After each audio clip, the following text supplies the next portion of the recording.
Olá, aqui é o Frank the Teacher. No meu canal as pessoas estão acostumadas a assistir aos meus vídeos em inglês com legendas em português. Mas eu entendo que mesmo com legendas, às vezes alguns dos conceitos ali discutidos sejam um pouco avançados para quem está iniciando a jornada de aprendizado da língua inglesa. Então, este vídeo será o primeiro de uma série de dicas sobre a língua inglesa, só que em português mesmo, para que tudo fique muito bem claro. E a vantagem é que estas dicas servem não apenas para iniciantes, mas na verdade para até mesmo os estudantes de nível avançado. A minha primeira dica é: pare de desejar por equivalências. Quando algo é equivalente a algo, significa que estas duas coisas são similares ou idênticas. E se tratando de aprendizado de línguas, é muito comum as pessoas acreditarem que basta aprender vocabulário, e então é só traduzir a frase que você quer dizer na outra língua. Ou seja, elas acreditam que todo o restante, a estrutura, as regras, as conjugações, as combinações de palavras, etc., é equivalente à sua própria língua. É a crença na universalidade.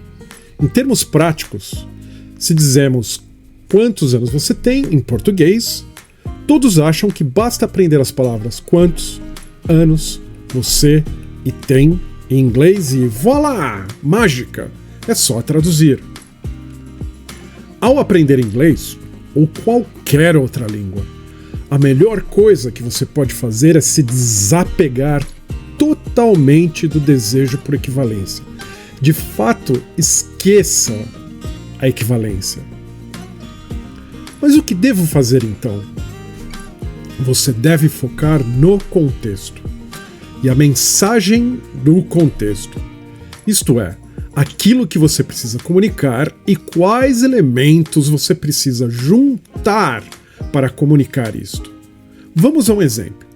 Na escola, qual é o primeiríssimo verbo da língua inglesa que aprendemos? I am, you are, he is, etc. Certo? E naquele exato momento, sua mente te diz: já entendi, este verbo significa ser, estar. I am a doctor significa eu sou um médico. He is home significa ele está em casa. Você diz a si mesmo: então toda vez que eu disser algo com os verbos ser e estar em português, é só usar o to be em inglês. E mais ainda, você diz a si mesmo que toda vez que você se depara com uma frase em inglês que contém o verbo to be, isso deve significar ser ou estar em português. Ao dizer a si mesmo que isto significa isto e ponto final, você transformou a língua inglesa em uma espécie de português falado com outras palavras. Sem saber, o seu desejo por equivalência começa a te fazer cavar um buraco de onde, depois, nos níveis menos básicos, você pode ter muita dificuldade para sair dele. Veja o exemplo a seguir. Mike is supposed to arrive at 8 a.m. O que significa esta frase em português? Mike está suposto para chegar às 8 da manhã? Mike é suposto para chegar às 8 da manhã? Por que a tradução dessa frase não faz sentido em português? Porque o real significado dela é: o combinado é que Mike chegue às 8 da manhã. Viu só? Se você procurar por equivalência, você vai se dar mal. A palavra be não é uma palavra da língua portuguesa. E por isto mesmo ela pode significar ser, estar ou qualquer outra coisa em português, dependendo do contexto. No meu exemplo, o contexto é de expectativa. Quando alguém concorda em fazer algo, tal pessoa cria uma expectativa de que a pessoa fará aquilo. É o que se espera dela. Em português, neste caso, para comunicar a mensagem de expectativa deste contexto, é típico dizermos: o combinado é que ele chegue às 8, ou ele deve chegar às 8, ou até mesmo é para ele chegar às 8. Veja que temos até mesmo mais de uma opção para comunicar a mesma coisa em português. Em inglês, estas estruturas que usamos em português por exemplo, o combinado é, não servem para comunicar esta mensagem de expectativa. Por exemplo, where's Mike? The combined is for Mike to arrive at 8 a.m. Isto não faz sentido nenhum em inglês. Para isto, você precisa da estrutura be supposed to.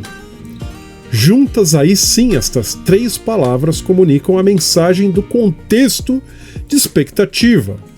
Where's Mike? It's 7:45. Well, he's supposed to arrive at 8 a.m. E é assim que aprendemos a falar qualquer língua corretamente. Ou seja, de uma maneira que faça sentido naquela língua. Outro ótimo exemplo de como o desejo por equivalência é o seu maior inimigo são as preposições. Você vê uma frase como Department of Architecture, vê a tradução dela, Departamento de Arquitetura, e aí passa a acreditar que toda vez que disser de em português é só dizer of em inglês. Aí você tenta dizer depende da decisão dele em inglês. Fala depends of his decision e descobre que o correto é it depends on his decision. Ou seja, neste caso, não somente o of está errado, mas tem até palavras faltando na sua frase. Por quê? Porque você anseia por equivalência. Você quer que tudo seja igual à sua língua nativa. Meu conselho é: passe a pensar em termos de contexto e a mensagem que você quer passar. Se as palavras usadas, as combinações delas, a estrutura de frase, as regras, etc., são iguais às do inglês ou não, não importa. Aprenda quais são os componentes necessários para dizer o que você precisa. Se I am a doctor, significa eu sou médico. E se I am supposed to help him today, significa o combinado é que eu ajude ele hoje. Tudo bem! Estas são as coisas que você precisa aprender para se comunicar. Porque, afinal de contas, se você não aprender a receita certa e usar os ingredientes certos, você vai preparar uma feijoada acreditando que está preparando um cheesecake. Não é a mesma coisa, certo?